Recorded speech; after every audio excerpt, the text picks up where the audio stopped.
Well, good morning. Welcome to a new work week. And I trust yesterday in your church was an amazing experience of worship and learning about our great Savior.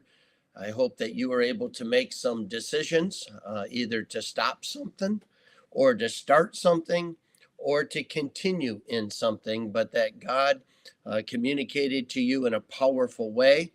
And we're so thankful for His grace. Wow, if I sound a little nasally, it's because I just had a sneezing fit and still trying to get over it. We're going to finish up Matthew chapter 17 this morning.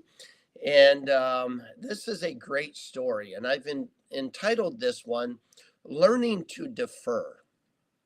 You know, not every battle's worth fighting, not everything is a big deal.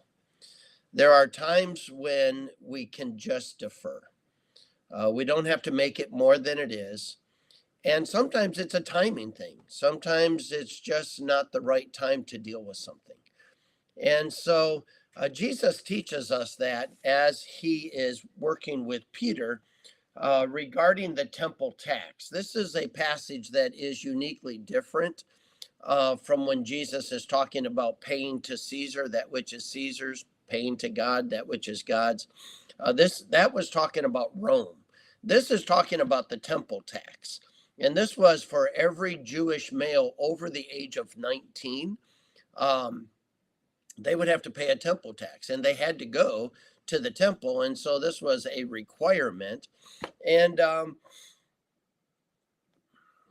from my study years ago, I think that basically that it was a unique tax in that it was like a half a shekel, which they really didn't have a coin for. And so many times two people would go together and make a shekel, and they would pay it together. And I think that's what's going on here with Jesus. And so when they were come to Capernaum, they that received tribute money came to Peter and said, Doth not your master pay tribute? And he said, Yes. And when he was come into the house, Jesus prevented him, saying, What thinkest thou, Simon? Of whom do the kings of the earth take custom or tribute? Of their own children, or of strangers? Peter saith unto him, Of strangers. Jesus said unto him, Then are the children free? Notwithstanding, lest we should offend them, go thou to the sea and cast a hook and take up the fish that cometh up. And when thou hast opened his mouth, thou shalt find a piece of money. That take and give unto them for me and thee. And Jesus is basically making the point. The temple is God's house. God's son is not going to be charged. The father doesn't charge his children. That's not the way that it works. However, those that are served, those that get to participate, are charged, and so Jesus makes the case. I shouldn't pay. This is my Father's house. I and my Father are one. And so he's making the case that he doesn't need to pay. But he makes also the principle of deference. In other words, there are times to just defer.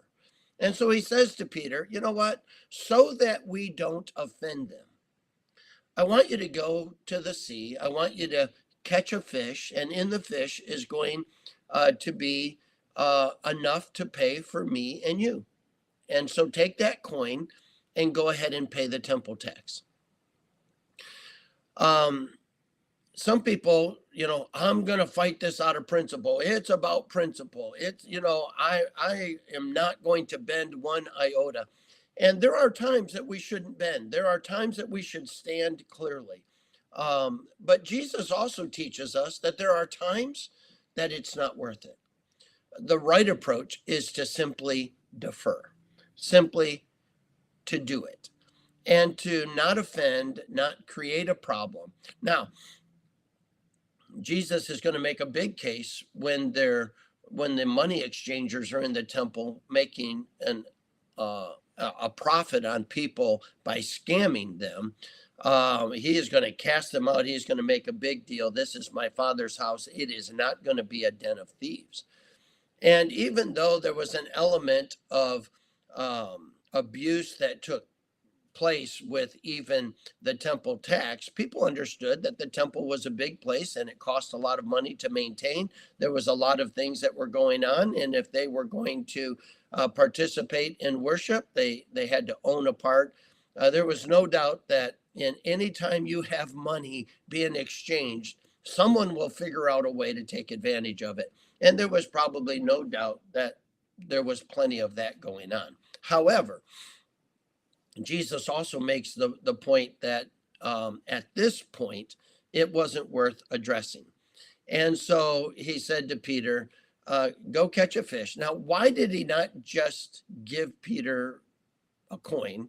Why did he not just, provide something? Why did he make him go catch a fish? I'm not really sure. I don't know that the text gives us any indication as to why, other than the fact that I think Jesus was proving to Peter, money will never be an issue for me.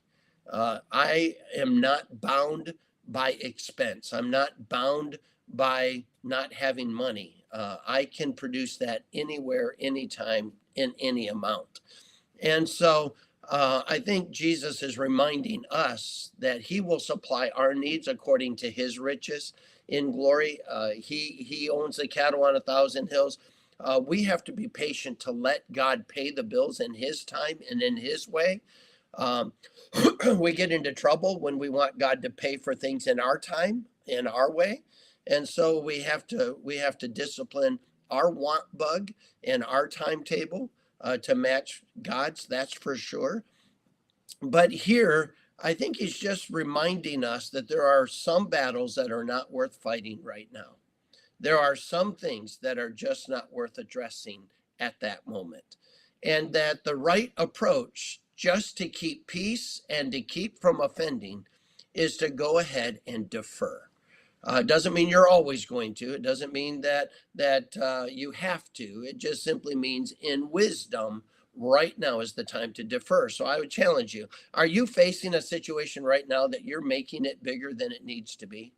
That you are allowing yourself to become personally involved at a level you shouldn't?